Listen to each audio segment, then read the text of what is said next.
Okay, atong hisgutan karon kining atong pagsaulog sa adlaw sa mga santos, Nobyembre 1, og adlaw sa mga kalag, atong mga hinigugma nga hingpanaw na sa laing kinabuhi nga kita magampo alang kanila, no, sa ato ning pagtuong Katoliko.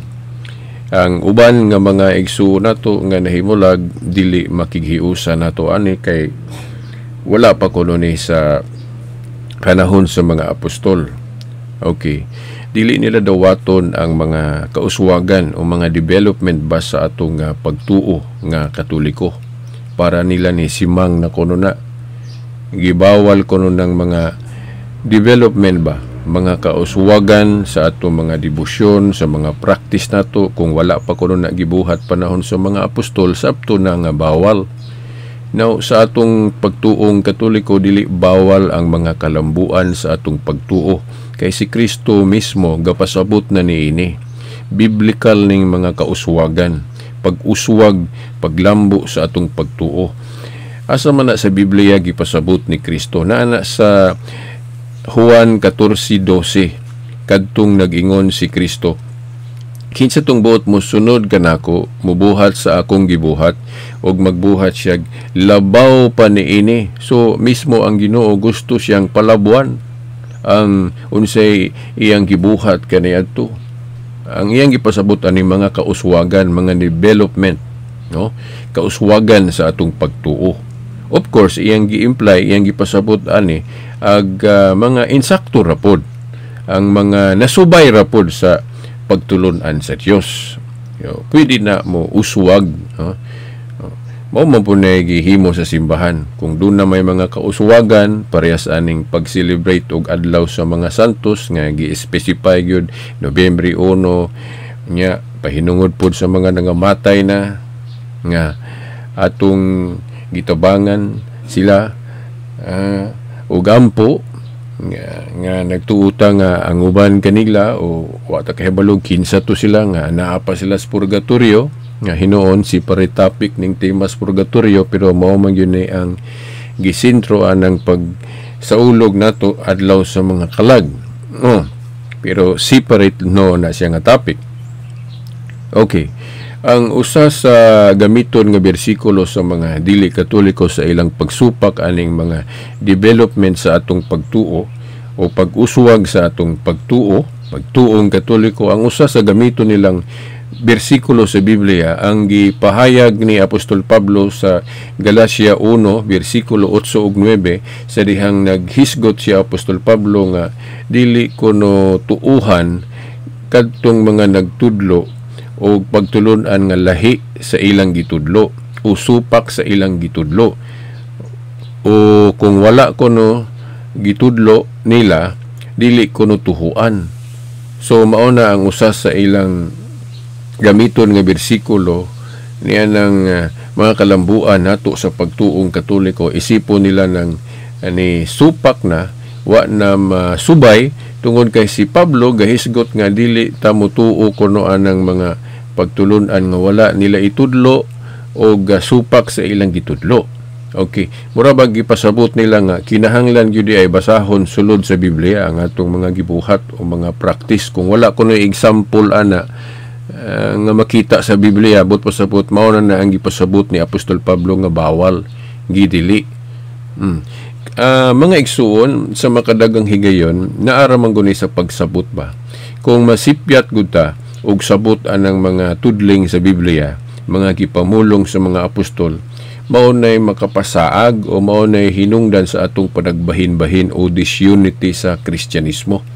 Okay, kinahanglan sabton ang mga bersikulo sa Biblia in context. Wala magpasabot si Apostol Pablo nga supak sila ang mga pag-uswag sa pagtuo nga bot ipasabot kung wala na sulod sa Biblia sabton dayong supak sila, dili na boy mauhibot ipasabot ni San Pablo. Ang ipasabot ni San Pablo ato mga pulonga nga ayaw mo og tuo niadtong wala magsubay sa atong gitudlo, kadtong magtudlo gani og wala mutakdo o lahi ang ilang tinudloan, lahi sa among gitudlo, ayaw ninyo sila tuhui.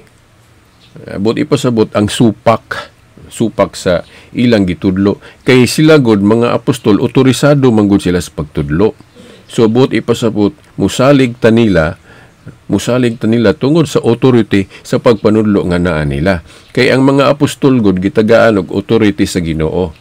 Asa man na mabasa sa Juan 20:19 hangtod sa 23, gahatag og authority si Kristo sa mga disipulo nga nahimong mga apostol sa pagpanudlo. So naa sila'y authority nga mutudlo. So kung mutudlo sila, kinahanglan mutahod o mutuuta. Unya namang yung mga tao nga dili mutuo, sa ato pa dili mo dawat sa ilang authority.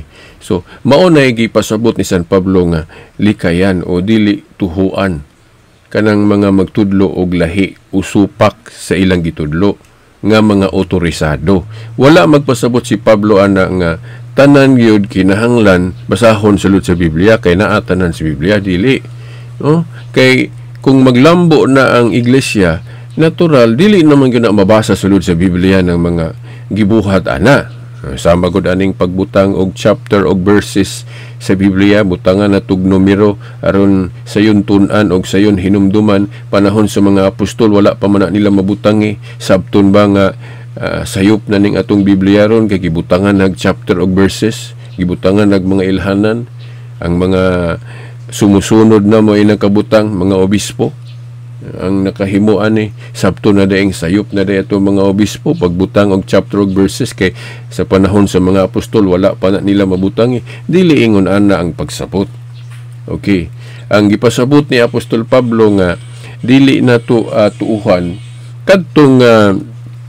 kadtong mga pagtulunan nga nasupak sa gitudlo sa nila nga naay authority. Dili na sabton nga tanan na sulat sulod sa Biblia. No? Dili kay mag-uswag man ang Kristyanismo. Gani gitagna ni Daniel sa Daniel 12:4 nga ang kahibalo kuno mag-uswag sa tupa mulambo. So naagi mga development. So kanang mga development mahimong panahon sa mga apostol wala pa na awahin na develop.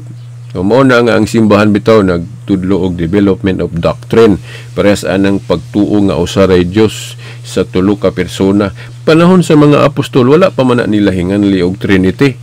Ang gatawag anag Trinity awahin na ang mga sumusunod na.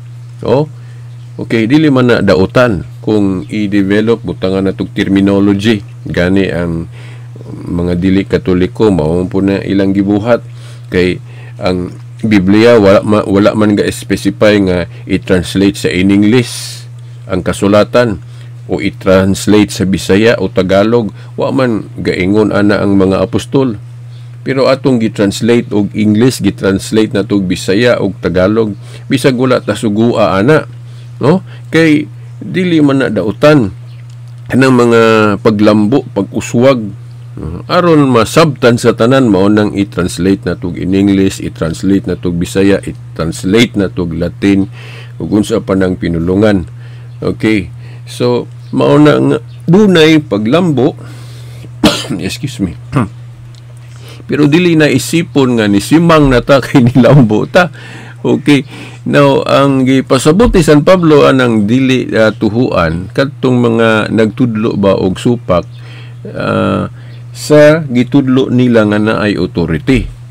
So, but ipasabot sa atong panahon karon kinsa man ang nakasunod o nakamana sa authority sa mga apostol, mao man ang atong mga obispo. But ipasabot, pwede po na gawion sa mga obispo karon kanang gisulti ni Pablo. Kinsa tong musupak sa ilang gitudlo nga sila naagon sila'y authority, kinsay musupak nila o musupak sa gitudlo sa mga obispo, mo na gipasabot nga likayan ng mga tawhana ayaw magtuo ni anang musupak sa authority sa mga obispo kay sila goy sumusunod sa mga apostol based in history, no? Pinaagian ng holy ordination o apostolic succession.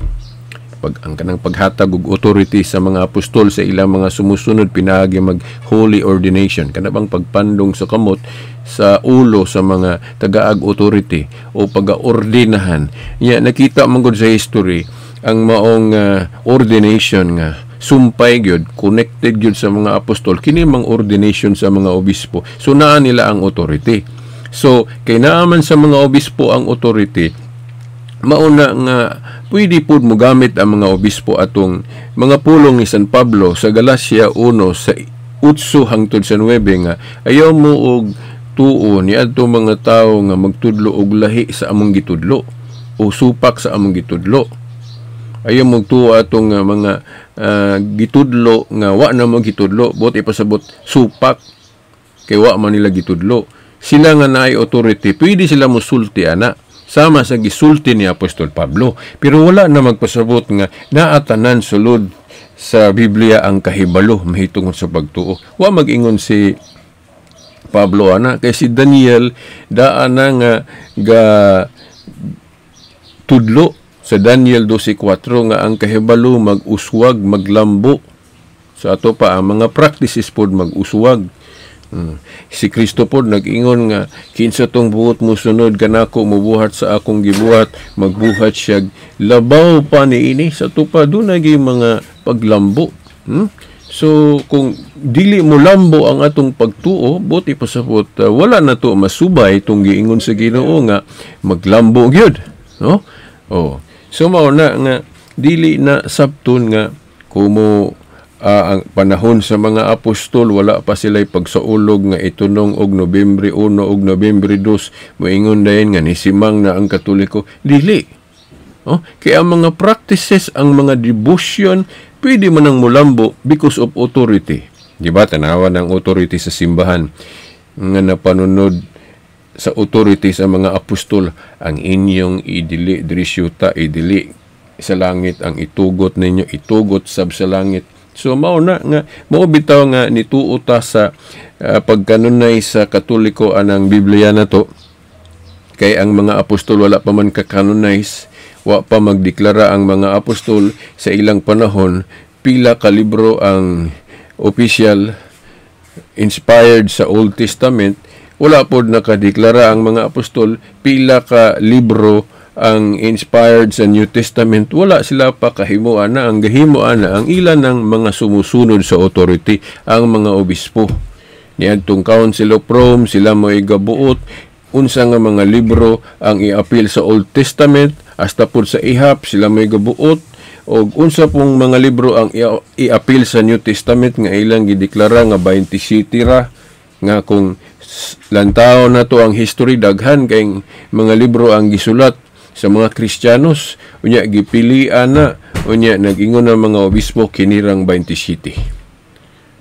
Unya mga Katoliko ug dili Katoliko ron puros man nagtuo anang desisyon sa mga obispo nga ang New Testament 27 books lang.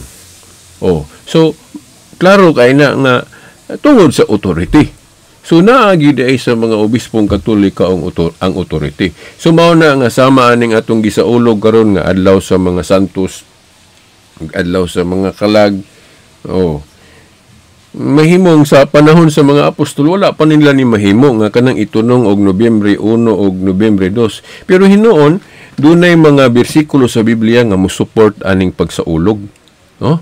Kay kanang for example, kining pagsaulog nato ron og adlaw sa mga santos nga atong gihinumduman ang mga santos na may bersikulo nga mo-support ana. Okay. Sama aning sa Hebrehanon 13 bersikulo 7 akong basahon.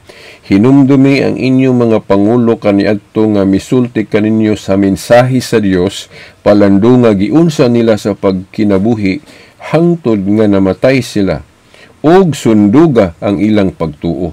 So himuon silang example pod mga santos niya. Hinumduman kuno sila. So mo-support na sa atong pagsaulog karon og adlaw sa mga santos. Okay. So mauna, no? Og kaniadto wala pa nila gitunong na og wa pa sila mag-specify og Nobyembre 1 na to na himuon. Okay. Nya mahimo man po himuon na to sa ubang mga adlaw o bisan gani taga-adlaw hinumduman na to sila. Pero pwede po nga magbutang ta og adlaw nga kita tanan gyud maghiusa ana sa paghinumdum sa mga santos. Pwede po na kanang gitawag og communal nga paghinumdum o pagsaulog. Kay pares gud ng pagampo o pagsimba. kita tanan wala man ta didi nga musimba ta adlaw-adlaw sa Ginoo. Pero naapod tay adlaw nga gigahin alang sa kita mag-usa ana kanang gitawag natog once a week. Sa una sa tinuhuang Hudeyo, mao nang Sabat nga Saturday. Ato ron nga Kristyanismong Katoliko, ato nang gitunong og adlaw sa pagkabanhaw. Mao na. So natay tinudlo nga adlaw, din lain po nang tinuig na to nga pagsaulog ingon na. So nga maghiusa ta. Mao po ni. Kining bersikulo ron nga atong gibasa sa Hebrehanon 3:17 nga atong hinumduman ng mga santos. Okay. Pwede na ito na himuon adlaw-adlaw na atay panahon. Okay. Naamang gito'y panahon. Ug naapod tay adlaw gyud nga usa sa usa ka tuig nga kita tanan maghiusa ana sa paghinumdom. Mao na. Nobyembre 1. Okay. Dayon kining mahitungod sa pag-ampo nga iampo na to ang mga kalag nga nagtuota nga tuwa na sa purgatorio, ato na lang ning i-separate og topic. Okay. Kay mo taas og ayo kining atong video kung akong i-appeal ng doktrina sa purgatorio. Kay mo man ni ang nakasentro pod anang adlaw sa mga kalag. Di ba? Duha man na Nobyembre 1 atong gipili na nga adlaw sa paghinumdom sa mga santos, mga namatay na nga mga balaan. Okay. Ang ikaduha pod referido na sa tanan nga matay nga watak hibalupag nga santos batog wala. Okay. So probably kung wala pa sila malangit, so nas purgatorio, unang gagahin po tag-adlaw arang nila nga ato silang iampo. Biblical po na nasa gipasabot sa unang Juan 5:16 ug 17 nga kadtong mga nakasala og sala nga dili ka-impierno, pwede pa sila maampo. So mahimong diri pa siyuta, magampo ta lang nila, o kung namatay na sila, so magampo gihapon ta lang nila tungod kay mao man na kung ang ilang sala dili ika-impierno, ikaampo pa man, no? 1 Juan 5:16 ug 17. Nya sa ato pong Bibliang Katoliko na man ang prayer for the dead sa Makabeo. Okay.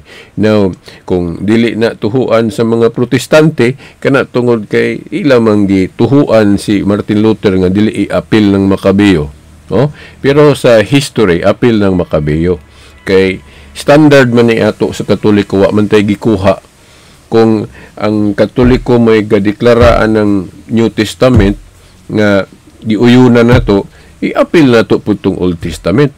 Kay kung ang mga Protestante ang ilang tuhuan kana arang deklarasyon sa New Testament, sa tupawa nila dai tuhui ang tibuok authority sa mga obispo.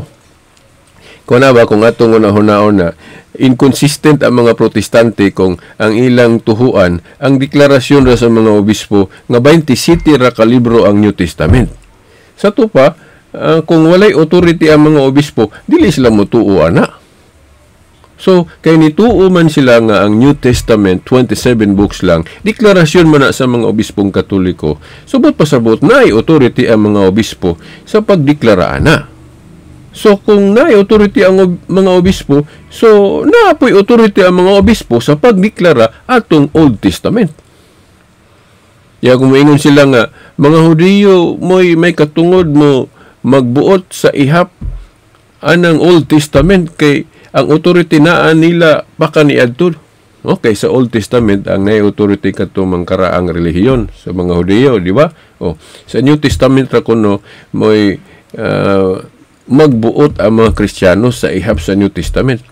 Kana nga argument ato na siyang ma-correct o maguba pinagi sa pagtan-aw sa history sa canon. Panahon sa mga Hudiyo kaniadto wala sila close canon kay duha man ganito ang canon nila, dili parehas og ihap, 46 ug 39, no? Puros mga Hudiyo na dili parehas sila canon kay wala pa sila close canon, wala dili sila mo'y nag-close, mo'y nag-finalize unsa gyud ang official, no? Kay duha man ang ilang ihap, 39 dayon 46. Ang 39 sa mga Hudiyo to nga Palestinian. Dayon sa Alexandrian mga Hudiyo gihapon 46. Ang gisunod sa Katoliko ang Alexandrian 46. So mao gyud na ang opisyal. Dayon 27 pud sa New Testament. So 46 plus 27, 73. So mao na ang opisyal. Pero ang mga Protestante agi-lagyan ng doktrina, for example sa purgatorio nga masuportahan og Makabeyo, mao na nga si Martin Luther iyang gipili tong sa Palestinian nga way apil tong Makabeyo. Gani kung tun-an ang history ni Martin Luther, dili raman kay Makabeyo mo iyang gikuha. No? Gusto untang kuhaon niya ng Revelation kana pong Santiago kay supak na sa iyang teaching faith alone. Klaro man diya sa James o Santiago ang pagtuo nga walay buhat patay. I'm sorry. So mao na